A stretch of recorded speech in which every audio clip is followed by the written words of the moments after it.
This happened in March 2003, when I was 15. I was home from school that day because of a teacher workshop or something like that. My younger brother Danny was home too. He was 11. Our parents were both at work.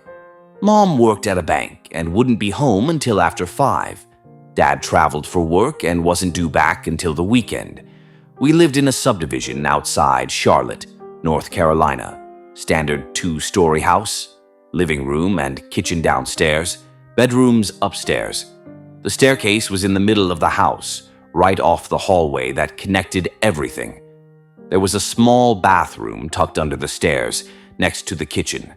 I'd been on the computer most of the afternoon. We had a gateway desktop in the dining room, one of those beige towers with a CRT monitor. I was playing some flash game on Newgrounds, waiting for pages to load over our dial-up connection. Danny was in the living room watching TV. Around 3:30, I got up to get a Coke from the kitchen. We had these promotional glasses from Taco Bell, the ones with Star Wars characters on them. I grabbed the Yoda glass, filled it with ice, and was walking back to the computer when I knocked it against the edge of the counter. It shattered. Glass everywhere, Coke and ice all over the tile floor. I just stood there staring at it for a second. That glass was part of a set. Mom loved those glasses. She'd gotten them when The Phantom Menace came out and had been collecting them ever since. She still used them regularly. Danny came into the kitchen. What happened?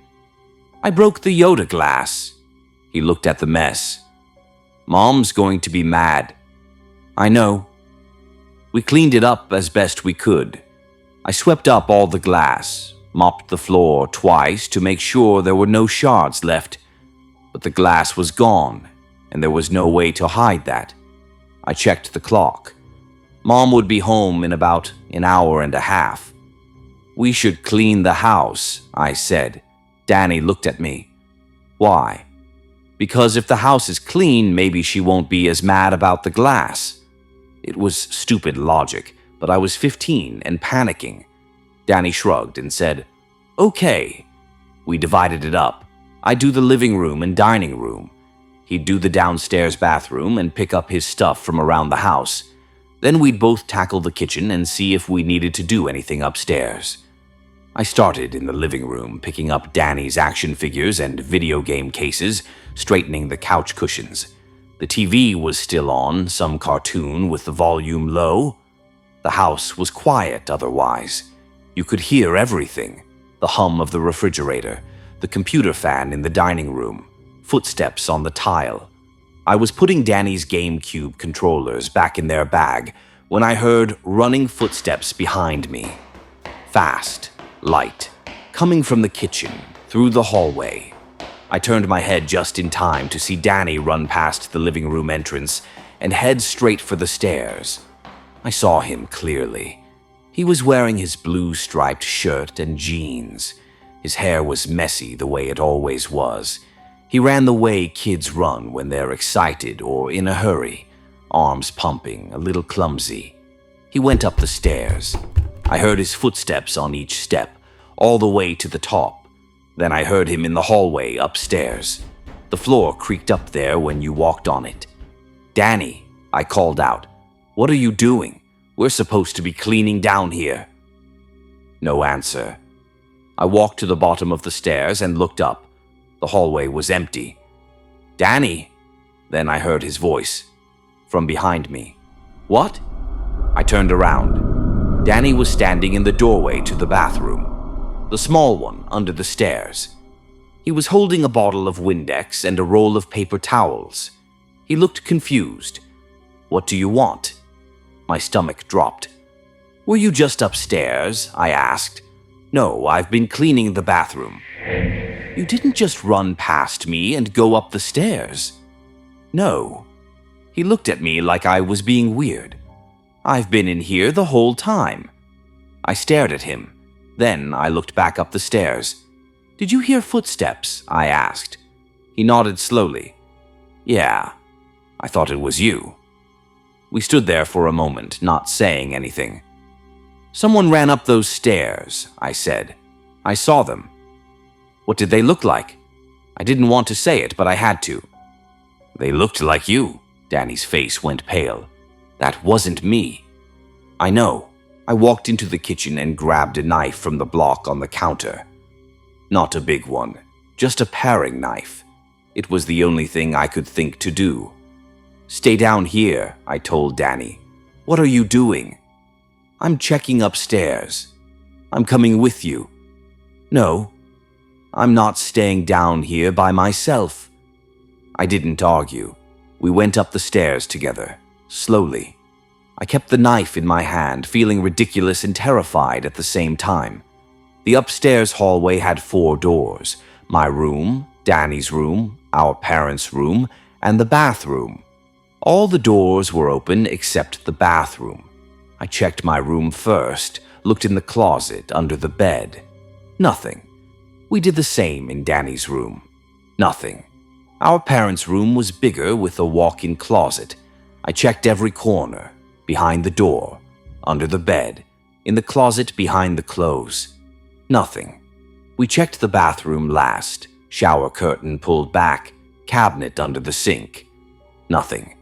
We stood in the hallway. Maybe it was something outside, Danny said, like a reflection or something. "I saw someone run up these stairs. I heard them. But there's no one here." He was right. There was no one there. No windows open. No signs anyone had been in the house. The doors were still locked. I'd checked them. We went back downstairs. I put the knife back in the block. We finished cleaning in silence. Neither of us said anything about what happened, but we stayed in the same room the whole time. I didn't want to be alone, and I could tell Danny didn't either. Mom came home around 5:15. I told her about the glass right away. She was upset, but not as much as I thought she'd be. She said accidents happen, and at least I'd cleaned it up properly. We never told her what happened that afternoon. Danny and I talked about it once, a few weeks later. He asked if I was sure about what I'd seen. I said yes. He said he believed me because he'd heard it too. We never talked about it again after that. I'm 36 now. Danny's 32. We both moved away from Charlotte years ago. Our parents sold that house in 2009 and moved to a smaller place in Asheville. I've thought about that day a lot over the years. I've tried to rationalize it. Maybe it was a trick of the light. Maybe I was stressed about breaking the glass and my mind played tricks on me. Maybe the footsteps were something else, the house settling, or a noise from outside that I misinterpreted. But I can't make myself believe any of that, because I know what I saw. I saw someone run past me and go up those stairs. I saw them clearly. They were wearing Danny's clothes. They had Danny's hair, Danny's build, Danny's way of running. But it wasn't Danny. Danny was in the bathroom under the stairs the whole time, so who did I see? I don't know, and that's what bothers me the most. Not that I saw something I can't explain, but that whatever I saw looked exactly like my brother. It moved like him. It was convincing enough that for those few seconds, I was completely certain it was him. If it hadn't been for the fact that Danny answered from the wrong room, I would have never questioned it. And sometimes I wonder, if he hadn't answered, if he'd been somewhere I couldn't hear him, would I have gone upstairs looking for him? Would I have found him in his room, acting like nothing was wrong? Would I have known the difference? I don't think I would have. And that's what keeps me up sometimes, even now. Not the question of what it was, but the question of how well it knew how to look like him. This happened in October 2002, about 2 months after I moved to Manchester to study engineering. I was 19. I'd grown up in a small town in Pakistan where there wasn't much opportunity for higher education, especially in my field. My family had saved for years to send me abroad. It was a big deal. I was the first person in my family to go to university overseas. I didn't know anyone in Manchester. No relatives, no friends from back home. Just me. I'd found a room in a shared house in Openshaw on the east side of the city. It was far from the university, but the rent was £45 a week, which was all I could afford. The other people in the house were quiet. We'd nod to each other in the hallway, but that was it. I spent most of my time either at lectures or in my room studying. The house was on a residential street. Rows of terraced houses all the same. Streetlights that gave off that orange glow. Quiet at night except for the occasional car passing through. Getting to and from campus took over an hour each way. I had to take 2 buses. The second bus ran less frequently, especially after 8 p.m. Sometimes I'd wait 30-40 minutes at the stop. That particular night, I'd stayed late at the library. There was an assignment due, and I needed to use the computers there because I didn't have one in my room yet. By the time I left, it was past 10. I knew I'd missed the earlier bus and would have to wait for the last one. The bus stop was on Ashton Old Road, near a roundabout. There was a Tesco across the street, but it had closed for the night. The area felt empty. Just the road, a few parked cars, and the orange streetlight above the bus shelter. It was drizzling slightly, that fine rain that's barely visible but soaks through your jacket. I stood under the shelter and checked the timetable. The next bus wasn't due for another 25 minutes. I had my backpack with my textbooks and notes. I was wearing my jacket and jeans. I remember feeling tired and just wanting to get home. I was alone at the stop for maybe 10 minutes. Then I heard footsteps. A man walked up and stood at the other end of the shelter, about 6 feet away from me. He didn't look at me at first. He was white, maybe in his 40s, wearing a dark coat and jeans. Average height, thin build, clean-shaven. Nothing particularly distinctive about him. He stood with his hands in his pockets, looking down the road like he was waiting for the bus, too. I didn't think much of it. You share bus stops with strangers all the time. We stood there in silence for a while. I could hear the distant sound of traffic from the main road. The drizzle had stopped. The streetlight hummed quietly above us. Then the man spoke. "Nasir." My name. He said it calmly, like he was confirming something to himself. Not a question. Just a statement. I looked at him. He was still staring down the road, not looking at me. "Sorry?" I said. He turned his head slightly toward me. "Nasir," he repeated. "That's your name." My stomach tightened. I didn't know this man. I'd never seen him before in my life. "How do you know my name?" I asked. He didn't answer. He just looked at me for a moment, then looked back down the road. I felt a chill that had nothing to do with the weather. I didn't know what to say. I didn't know what to do. My mind was racing, trying to figure out how he could possibly know who I was. Had I met him somewhere and forgotten? No. I would have remembered. Had someone told him about me? Who? I barely knew anyone. Did he see my name written somewhere? On my bag. I glanced down. Nothing visible. "Do I know you?" I asked. He didn't respond. Just stood there, hands in his pockets, completely calm. I took a step back, putting more distance between us. My heart was pounding now. The bus stop suddenly felt very isolated. There were houses nearby, but no lights on. No one around. Just me and this stranger who knew my name. I considered leaving. Walking back toward the main road where there might be more people, but my room was in the opposite direction, and I didn't know the area well enough to find another way home at that hour. Plus, I'd paid for my bus pass. It was all I had for the month. I stood there, trying to stay calm, watching him out of the corner of my eye. He didn't say anything else, didn't move, just waited. After what felt like forever, I saw the bus approaching in the distance, its headlights cutting through the darkness. I'd never been so relieved to see a bus in my life. When it pulled up, I got on quickly and paid. I didn't look back to see if the man was boarding. I went straight to the back and sat down. The bus pulled away. I looked out the window as we left the stop. The man was still standing there. He hadn't gotten on. He just stood under the shelter, watching the bus drive away. I tried to make sense of it during the ride home. Maybe he'd mistaken me for someone else. Maybe it was a weird coincidence. But he'd said my name with such certainty, like he knew exactly who I was. I got off at my stop and walked the 5 minutes to my house. I kept looking over my shoulder, but the street was empty. I unlocked the front door, went up to my room, and locked that door too. The house was quiet. Everyone else was either asleep or out. I tried to study, but I couldn't focus. I turned on the small TV in my room. Some late-night program was on, but I wasn't really watching it. I kept thinking about the man at the bus stop. Around midnight, I was getting ready for bed when I heard it. Knocking. Not on the front door, downstairs. On my window. My room was on the first floor.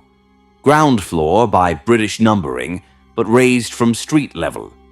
The window faced the back garden and the alley behind the house.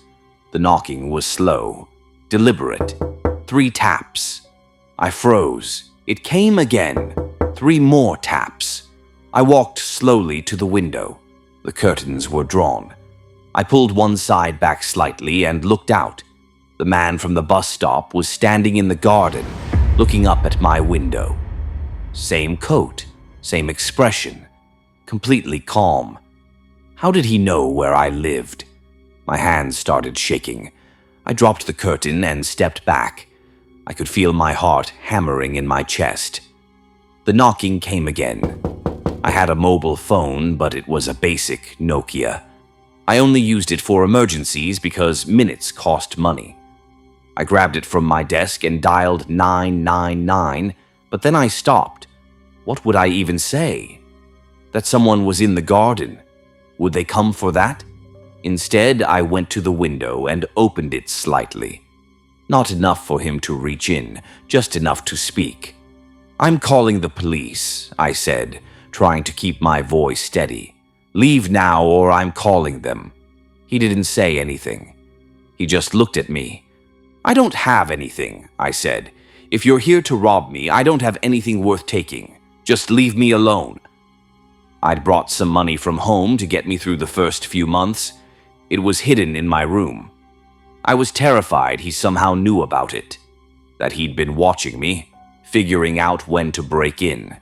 He stood there for a moment longer, then turned and walked away. Slowly, no rush.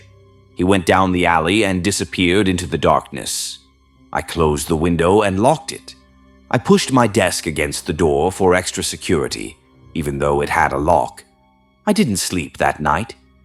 I just sat on my bed with the lights on, listening for any sound. Nothing happened. The next morning I went out to the garden. There were footprints in the mud below my window. Boot prints. Proof that I hadn't imagined it. That evening I was in my room around 7 p.m. when I happened to look out the window. The man was standing across the road on the pavement opposite the house. Just standing there, looking at the house. I grabbed my phone and called the police, told them someone was watching my house, that the same person had followed me home the night before and had been in the garden. They said they'd send someone. 2 officers arrived maybe 15 minutes later. I went outside and met them on the street. I told them what had happened. They asked me to describe the man. I did my best. They walked around the area, checked the alley, looked up and down the road. They came back and said there was no one there. He'd left before they arrived. They took my details and told me to call again if he showed up. They said I should be careful walking alone at night. One of them asked if I'd had any arguments with anyone lately, if there was anyone who might have a reason to follow me. No one. I didn't know anyone well enough to have arguments. They left. I thought about moving, but I couldn't afford to. Breaking the lease would cost money I didn't have, and finding somewhere else that cheap would be nearly impossible. I was stuck. I started varying my route home, taking different buses when I could, looking over my shoulder constantly. I stopped staying late at the library. I made sure I was home before dark. I never saw him again. Not at the bus stop, not in the garden, not across the street. He just disappeared. I finished that year and moved to a different area for my second year. Somewhere closer to campus, more expensive, but worth it. I'm 41 now. I live in London. I've been here for years. I have a good job, a family. That incident in Manchester feels like it happened to a different person, but I still think about it. Not about the knocking on the window or him standing across the road. Those things were frightening, but I can rationalize them. Maybe he was mentally ill. Maybe it was mistaken identity. Maybe he was trying to scare international students for some reason. What I can't get past is how he knew my name. I'd been in the country for 2 months. I had no friends, no social life. No one knew me outside of lecturers who took attendance and the landlord who had my details on a rental agreement. There was no Facebook back then. No way to look someone up online. No smartphones with location tracking. Just phone books. And I wasn't listed. How did he know? I've never figured it out. I don't think I ever will. But sometimes, even now, when I'm at a bus stop late at night, I look around, just to make sure no one's standing there who shouldn't know my name.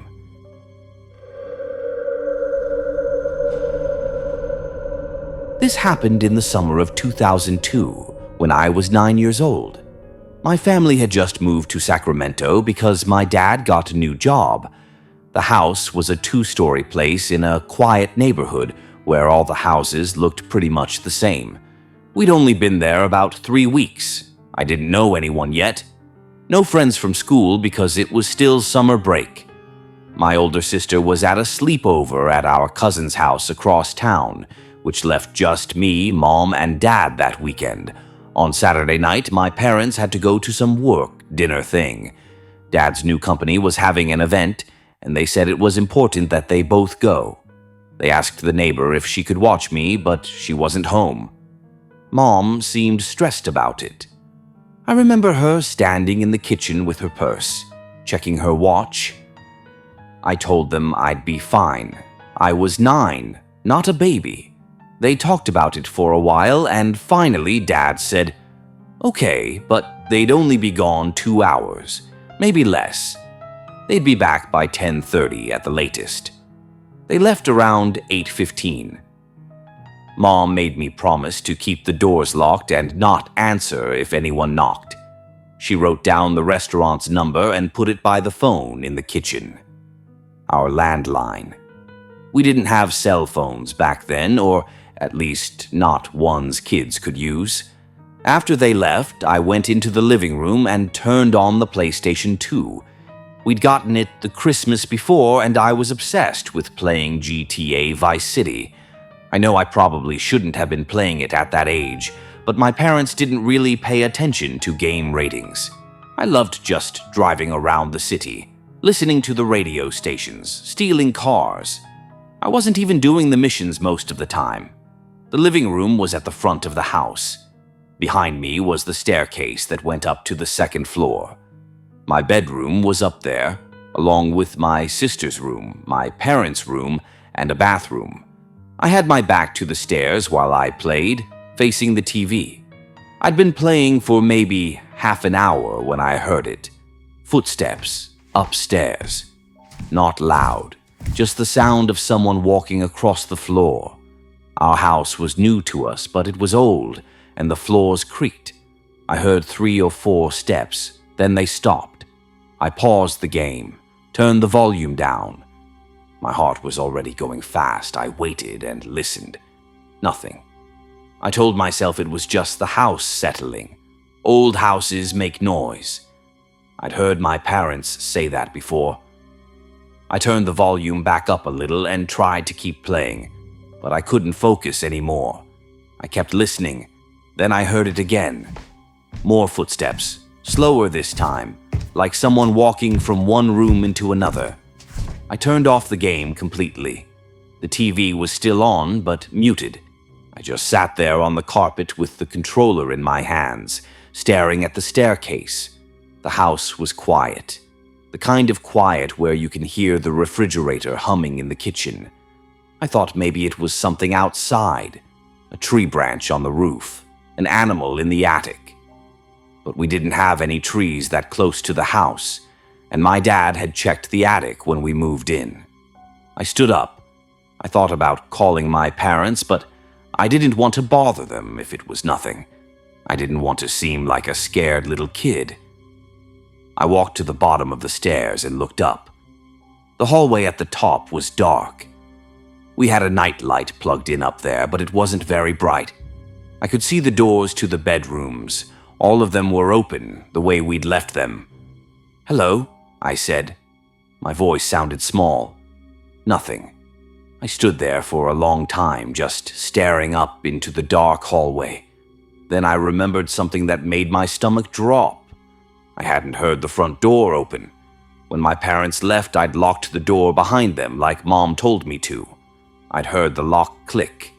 I'd been in the living room the whole time since then. If someone had come in through the front door, I would have heard it. The door was heavy and it made noise. I turned around and checked it anyway. Still locked. The deadbolt was turned. The chain was on. I went to the back door in the kitchen. Also locked. No one had come in, but someone was upstairs. I went back to the living room and just stood there. I didn't know what to do. My brain was trying to make sense of it. Maybe I'd imagined it. Maybe it was sounds from the neighbor's house coming through the walls. Maybe it was something totally normal and I was just freaking myself out. Then I heard the footsteps again. Closer this time, like someone had walked from the back bedroom toward the stairs. I looked up. There was someone standing at the top of the staircase. I couldn't see them clearly. The hallway was too dark, but I could see the shape of a person, just standing there, not moving. I don't remember deciding to run. I just did. I ran into the kitchen and grabbed the phone off the wall. My hands were shaking so badly I could barely hold it. I dialed the number Mom had written down for the restaurant. It rang 4 times, then someone picked up. I could hear music and people talking in the background. "Stonebridge Grill, this is Amanda." "I need to talk to my parents," I said. My voice cracked. "They're there for dinner. It's an emergency." "Okay, hold on, sweetie, let me—" The line made a clicking sound. Then nothing. Then a dial tone. I'd been disconnected. I tried calling back. It rang and rang. No one picked up. I was crying now. I put the phone down and picked it back up and dialed 911. A woman answered. "911, what's your emergency?" "Someone's in my house," I said. "I'm alone and someone's upstairs." "Okay, honey. Where are you right now?" "In the kitchen." "What's your address?" I told her. I'd memorized it because we'd just moved. "Okay, is the person still upstairs?" "I don't know." "I think so. I heard footsteps and then I saw someone at the top of the stairs." "Are your doors locked?" "Yes." "All right. I need you to listen to me very carefully. I want you to leave the house right now. Don't go upstairs. Go out the front door or the back door, whichever is closest, and go to a neighbor's house or somewhere safe outside. Can you do that?" "Okay.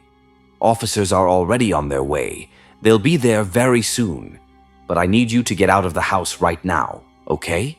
I hung up and unlocked the back door. My hands were still shaking. I opened it and stepped outside onto the back patio. It was dark out. The neighbors' houses had lights on, but ours backed up to a fence and there was just empty yard behind that. I ran around the side of the house to the front. I thought about going to the neighbor's door, but I was too scared to move that far away. I just stood on our front lawn and waited. I could see into our living room through the window. The TV was still on, showing the paused Vice City screen. The police got there fast, maybe 5 minutes. 2 cars, lights on, but no sirens. 2 officers got out and came over to me. One was a woman. She asked if I was okay. I nodded. I told them what happened. They told me to stay outside and went into the house. They were in there for a while. I stood by one of the police cars with another officer who'd arrived. He asked me questions about what I'd heard and seen. I told him everything. When the 2 officers came back out, they said the house was empty. They'd checked every room, every closet, the attic, the basement. Nothing.